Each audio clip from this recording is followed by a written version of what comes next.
Quedo sin qué decir. Gracias por estar aquí. Saludos a los que están a través del live stream. Espero que esté funcionando bien. Bueno, no podría estar más que de acuerdo con todo lo que se ha dicho por acá. Y quiero arrancar por decir que yo estoy de acuerdo con la legalización y liberalización de las drogas. Porque no se vale legalizar para que se vuelva un monopolio del Estado, que fue lo que hizo San Pepe Mujica, ¿va? Idolatrado por todos.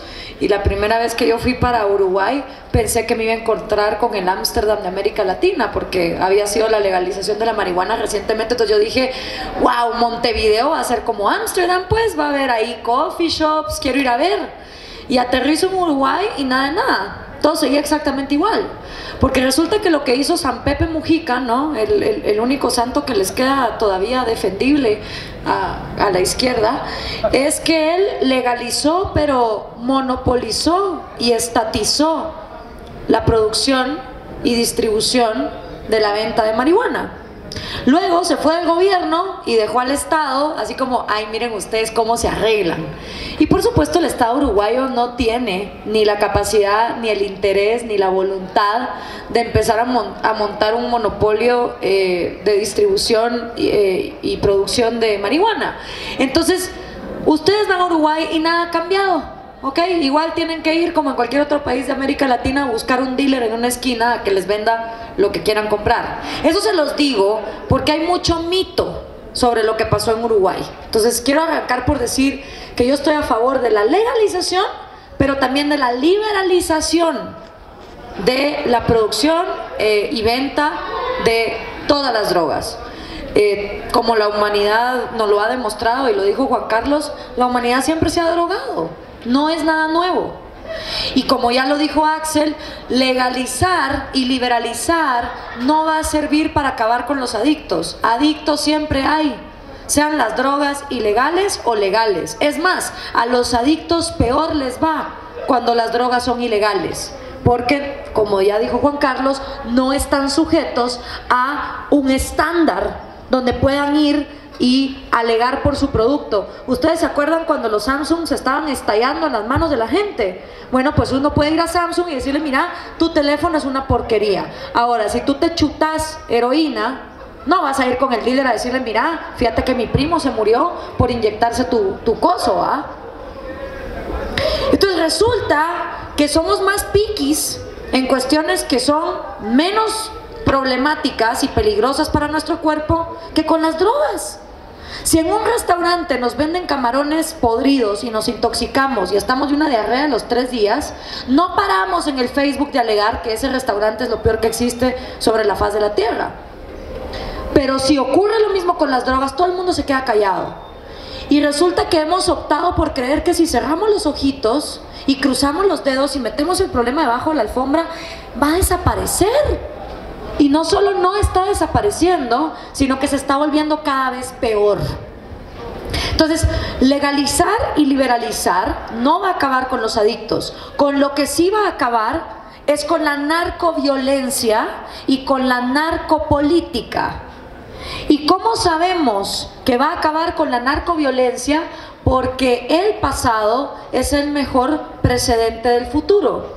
Cuando en el pasado los gringos decidieron prohibir el alcohol durante 13 años, las mafias como la de Al Capone tomaron ese mercado. ¿Y qué hubo? Secuestros, violaciones sexuales, desaparecidos, extorsiones, un licor de pésima calidad que dejaba a la gente ciega. Cuando algo se vuelve ilegal, la violencia lo coopta.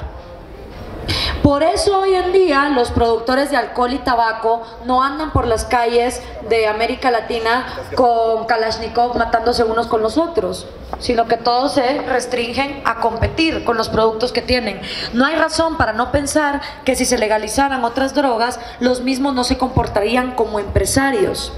Y la narcopolítica.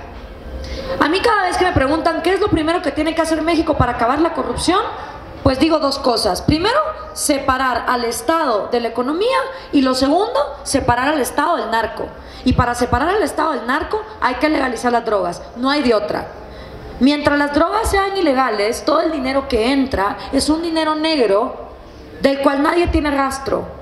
Ni por internet, ni por impuestos, ni por nada. Y un dinero negro financia campañas, mueve crimen organizado e incluso puede aliarse con dictaduras, como ya se sabe que, por ejemplo, las FARC han estado financiando la dictadura chavista. Y les digo esto porque tanto Colombia como México, que son dos grandes imperios de los narcotraficantes en América Latina, justo están a las puertas de elecciones donde mucho se está hablando de amnistía para el narco, pero poco se está hablando de legalizar y liberalizar las drogas. Yo no sé si ustedes vieron el evento del lunes de Recupera tu Futuro, donde estuvieron todos los candidatos. Ahora resulta que todos son liberales.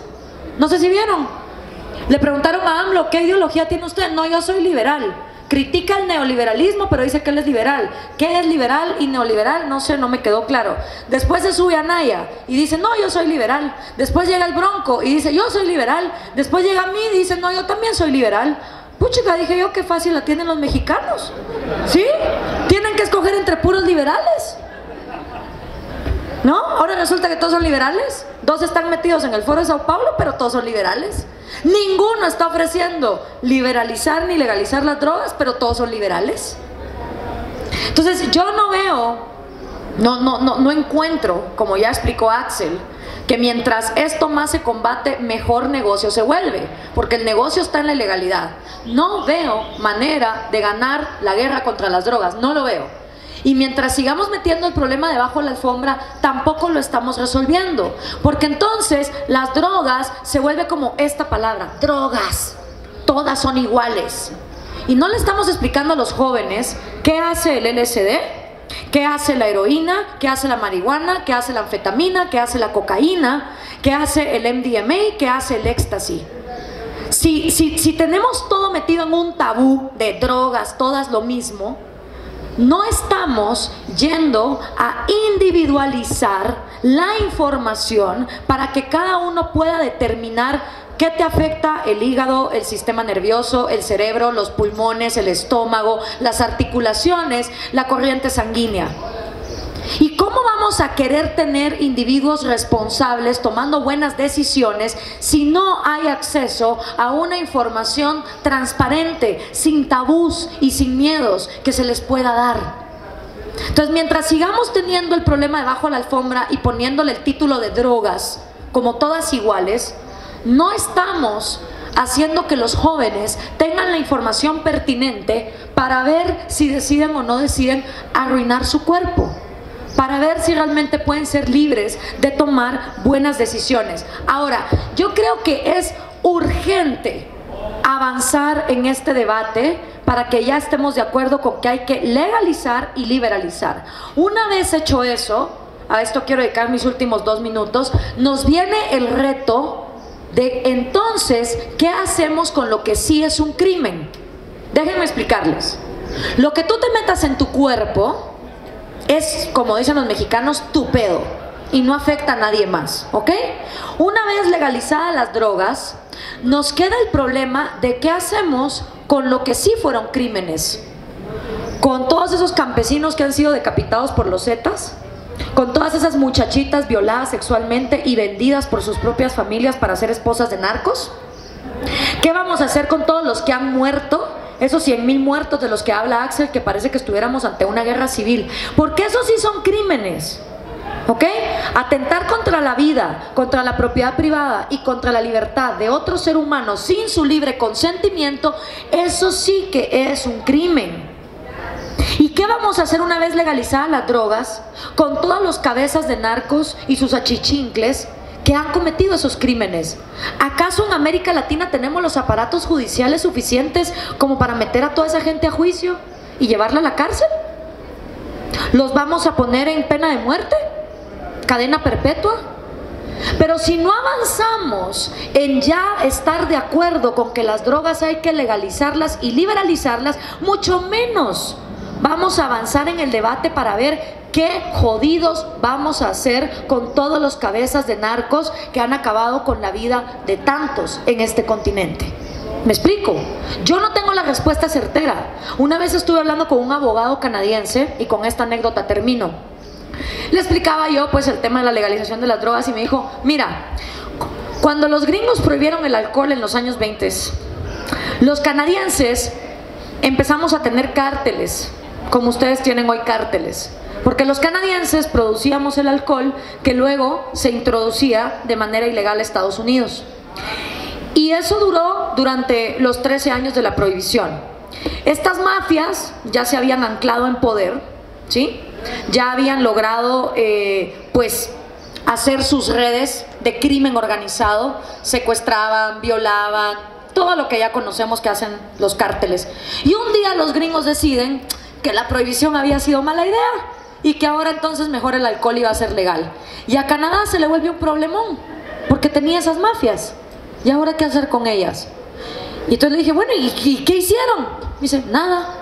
Y yo, ¿cómo que nada? Nada. Y yo, pero ¿cómo así nada? Y me dice, Gloria, los cuates estaban forrados en dinero, tenían todo el armamento más potente que podía haber. Ni la policía canadiense hubiese tenido, aunque hubieran querido, la potestad o la capacidad de irlos a arrestar. Canadá decidió hacer nada y esa gente simplemente fue absorbida de vuelta en la sociedad, se volvieron productores de licor y hoy por hoy sus nietos son, no sé, médicos, abogados, ingenieros. Bueno, me dice, mira los Kennedy empezaron como bootleggers hasta que uno de sus nietos fue presidente de Estados Unidos.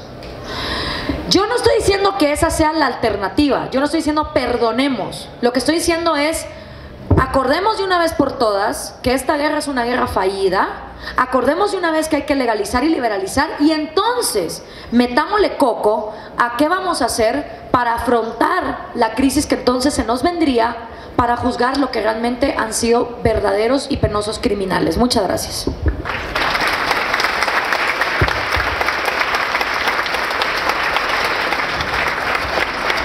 Bueno, vamos a seguir con esta dinámica. De mi parte y de la parte de Arturo, vamos a realizarles a cada uno una serie de preguntas. Una pregunta que tendrán 3 minutos para responder. En el mismo orden en el que comenzaron a hablar. Y la primera pregunta va para Tania. ¿Qué drogas legalizamos? ¿Las legalizamos todas? ¿Qué drogas legalizamos? A ver, yo formo parte de una organización que se llama México Unido contra la Delincuencia. Nuestra postura institucional es, sí, necesitamos un cambio de paradigma en la política de drogas. Como aquí se dijo y se habla mucho, el discurso predominante es el problema mundial de las drogas. En realidad el problema mundial es de las drogas o del enfoque hacia las drogas o del endorsement hacia las drogas o de las políticas de drogas. Nosotros estamos convencidos que el problema es sobre las políticas de drogas, no las drogas en sí. Tenemos actualmente sustancias mucho más con potenciales riesgos mucho más fuertes que actualmente son lícitas y que tienen controles para acceder a ellos. Tú no vas a la farmacia o a la tienda o al Oxxo a comprar un frasco de Ribotril. Hay controles sobre ellas y eso puede ser mucho más peligroso que la cannabis. Contestando directamente la pregunta es sí, o sea, tenemos que pasar por un proceso de legalización de todas las drogas, no de un día para otro, pero sí de manera paulatina y cada droga, y esto creo que es lo importante, cada droga necesita controles muy distintos dependiendo del riesgo o de los riesgos que tenga añadidos a la droga en sí. Esto es, no vas a regular igual la cannabis, que no tiene dosis letal, es decir, en el mundo nunca nadie en la historia ha muerto por un pasón de cannabis. O sea, lo más que te puede dar es la pálida, sed, etcétera, pero nunca nadie se ha muerto por consumir cannabis sola, en combinación con otras cosas y en combinación con otros factores de riesgo, quizá hay daños más elevados. Pero no vas a tratar igual una droga que no tiene dosis letal, que en cambio sí tiene el alcohol, que en cambio sí tienen muchos productos farmacéuticos, que la cocaína o que la heroína o que otros tipos de drogas sintéticas que aparecen cada día una nueva. Entonces necesitamos controles distintos. Aquí en México el debate se ha centrado y en el mundo en realidad por la cannabis, que es como la droga más popular y la que puede ser una puerta de entrada a a regular y a ejercer controles sobre ella. Pero creo que eventualmente tendríamos que movernos a esquemas de regulación de todas y cada una de las drogas, sobre todo de las más peligrosas, porque son sobre esas sobre las que queremos evitar más riesgos sobre la salud de la población que pueden generar daños. Y aquí la precisión es sobre el uso y sobre el abuso. Una cosa es el uso que puede hacer cualquier persona, incluso sobre drogas más riesgosas, pero no necesariamente ese uso tiene que terminar en un uso problemático o en un tema de adicción. Entonces, cuando dicen que las drogas son un problema de salud pública, no necesariamente. El consumidor ocasional, el consumidor adulto de drogas, no es un problema de salud pública. No es un problema de salud pública que alguien consuma un churro de mota. A lo mejor sí es un problema que se tomen 4 o 5 copas de alcohol en una noche, entonces ponemos algún mecanismo de reducción de riesgos y daños como el alcoholímetro para evitar daños a terceros. No prohibimos el alcohol. Pero sí hay que diferenciar entre el uso y el uso problemático. Y el uso problemático en México de drogas es muy pequeño, si bien se ha incrementado poco durante los últimos años, porque la estrategia de guerra contra las drogas ni siquiera en sus términos ha funcionado, de disminuir la dependencia. Se ha incrementado poco, pero representa ¿cuántos adictos creen que haya en México? ¿Cuántas, no adictos, la terminología de cuáles personas con farmacodependencia en México? Poquísimos. No representan un problema de salud pública grave, está muriendo muchas más veces, y uno de los problemas por los que mueren más personas en México es la diabetes, y no las drogas, y no la farmacodependencia. Entonces, hay que distinguir eso a la hora de pensar en regular todas y cada una de las sustancias. Muchas gracias también. La siguiente pregunta la va a formular Arturo. De acuerdo. Axel Kaiser. ¿Qué mecanismo necesitamos institucionalmente para liberalizar las drogas sin que éstas se transformen en un gran costo social? De repente las personas creen que si legalizan la marihuana, pues esto va a representar una gran carga en cuestión de gastos para el sistema de salud pública. ¿Qué mecanismos consideras que deben estar antes de legalizar y liberalizar la marihuana? Mira, lo que ocurre es que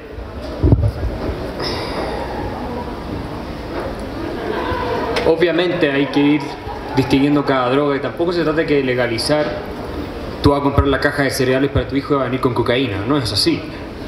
Obviamente hay un control, hay restricciones, pero la política pública en detalle, específica, yo no te la podría desarrollar acá, porque es un tema extraordinariamente profundo y extenso. Sí, lo que te digo es que los costos de la ilegalidad tienen que ser eliminados, y la única forma de hacer eso en un trabajo progresivo probablemente es descriminalizando, liberalizando, para que actores privados del mercado puedan hacerse cargo de esto, con probablemente en muchos casos vigilancia estatal, o sea, como ya lo hay en drogas legales por lo demás. O sea, esto no es algo que no existe, ya existe. Tampoco a un niño de 12 años le venden una botella de whisky, ¿no? Entonces, yo te diría que el fundamento de toda esta discusión es que tú no puedes torcerle la mano al mercado. Existe demanda por droga, eso es un hecho, y es una demanda altísima, inelástica probablemente. Entonces, si existe esa demanda, va a haber quien la satisfaga. La pregunta es, ¿quieres que aquellos que la satisfacen estén en la penumbra, en la sombra, y por lo tanto manejen todo un esquema de trabajo, de negocio paralelo, violento, corrupto? ¿O quieres tenerlos a la luz y saber perfectamente quiénes son y cobrarles impuestos? Yo creo que ese sí es un tema. Yo en general soy partidario de bajar todos los impuestos en todas las cosas. Pero claro, si tú legalizas las drogas y tienes efectivamente costos de salud pública, porque sí los vas a tener, no es que no los vas a tener, los vas a tener, pero no es que tampoco lo tengas ahora. O sea, ahora también los tienes. Pero en ese caso, efectivamente, tú puedes aplicarles impuestos a las drogas, o deberías aplicarle impuestos a las drogas, aparte que es un negocio como cualquier otro, para compensar el costo social que pueden irrogar. Porque, como digo, es injusto que los que no consumen, o consumen de manera responsable, se hagan cargo de los que consumen de manera irresponsable o los que terminan siendo adictos. Y en un mercado abierto eso contribuiría mucho a paliar el costo económico y el costo social. De acuerdo, muchas gracias. Gloria Álvarez, tú mencionaste el caso de Uruguay, que fue un caso fallido desde tu perspectiva. ¿Qué caso seguir entonces? ¿Qué modelo seguir? Yo creo que Portugal está dando excelentes lecciones de cómo la criminalidad ha bajado la violencia y el consumo responsable de drogas entre adultos. Tampoco desató ningún caos. Incluso a los turistas se les pone límites. El caso de Holanda también es un caso muy interesante. El caso de Colorado, de Washington DC, de California, son todos ejemplos. Y lo bueno y lo interesante es que cada uno tiene sus propias vertientes, ¿no? No es lo mismo la legalización que se dio en Portugal a la que se dio en Holanda, a la que se está dando en cada uno de los estados. Y eso pues me lleva también a la pregunta que hay gente que dice: es que en México no podemos legalizar hasta que los gringos no legalicen, porque ellos son los consumidores. ¿Por qué? Si evidentemente hasta los mismos gringos ya están legalizando en estados, y eso tampoco está afectando a la narcoviolencia ni la narcopolítica en México. Entonces, ¿por qué esperar a que otros lo hagan para hacerlo nosotros? Ese discurso yo no me lo trago. Y el otro que te dicen es: bueno, pero es que aunque legalices las drogas, estos cárteles ya están metidos en otros crímenes, como trata de blancas, tráfico de armas, de órganos, de niños. Bueno, mejor, porque si legalizas las drogas te puedes enfocar en lo que realmente es crimen. Y entonces ir a perseguir a los que realmente, están siendo víctimas de estos criminales. Entonces yo creo que en esos ejemplos, Portugal, Holanda, Colorado, Washington DC, California, uno puede encontrar un modelo que se tropicalice a Latinoamérica de una manera muy efectiva. Edson, te cedo la palabra. La siguiente pregunta va para Juan Carlos Hidalgo. Y es una pregunta muy libertaria. ¿Legalización como fundamento utilitario o como defensa de la libertad? Ambos. Nuevamente, yo me quedaría con el argumento de que es un derecho fundamental básico. Como nosotros somos dueños de nuestro cuerpo y por lo tanto tenemos derecho a decir que consumimos, pero lamentablemente ese argumento no llega muy lejos en la sociedad, no llega muy lejos en el debate político, y por lo tanto tenemos que recurrir a argumentos utilitaristas para demostrar el absurdo de la prohibición y lo contraproducente que son estas políticas, incluso bajo los mismos objetivos de quienes las promueven, que son un mundo libre de drogas. En 1989 creo que las Naciones Unidas tuvo una gran conferencia titulada Un mundo libre de drogas. Desde entonces el consumo de marihuana se ha duplicado y el de cocaína ha crecido un 50%. Entonces, demostrar no solo cómo han fracasado miserablemente en alcanzar sus objetivos, que no tienen ningún asidero con la naturaleza humana, y demostrar que las políticas que han impulsado han generado más daño que bien. Vos mencionabas anteriormente uno de los datos que es más frustrante en este debate, y es el hecho de que si nosotros vemos por lo menos los países mesoamericanos, Centroamérica y México, las tasas de consumo problemático de drogas son de las más bajas del hemisferio. Entonces aquí nos quemamos las cejas hablando sobre los peligros de la legalización, de que de repente las drogas estarían por la libre y que la gente podría abusar de estas y de todo, cuando el consumo problemático nunca ha sido nuestro problema en esta parte del mundo. El problema que nosotros tenemos con las drogas es ser países productores o de tránsito. Quienes sí tienen que lidiar con consumo problemático son los vecinos del norte. Y tal vez la razón por la cual esta política tan absurda, que ha impuesto tantísimos costos a las sociedades, ha perdurado por ya más de 40 años, es porque los costos no los cargan ellos, los cargamos nosotros. Hemos sido tan brutos, porque no tiene otra palabra para decirlo, que hemos decidido sacrificar cientos de miles de vidas para evitar de que los gringos se droguen. Y cuando el consumo de drogas no es el problema nuestro, o el abuso de drogas no es nuestro problema. Y eso es lo que nosotros tenemos que aterrizar. Yo participé en un debate en Saltillo hace 2 años, cuando el gobierno federal lanzó una serie de debates nacionales sobre el tema de la legalización de la marihuana. Y qué frustrante, porque entonces era un debate donde por supuesto había diferentes puntos de vista, y la preocupación de la sociedad civil, Saltillo, una sociedad un poco conservadora, era el hecho del abuso de las drogas, de que iba a haber mayor abuso, mayor uso y todo. Y les estoy diciendo, eso no es el problema de ustedes, el problema es el tránsito, el problema es la violencia, y esto se resuelve legalizando. Así que yo creo que el argumento utilitarista es el que al final va a ganar la batalla. Yo desearía que todos fuéramos liberales y que este debate se resolviera en 2 minutos, pero no es así.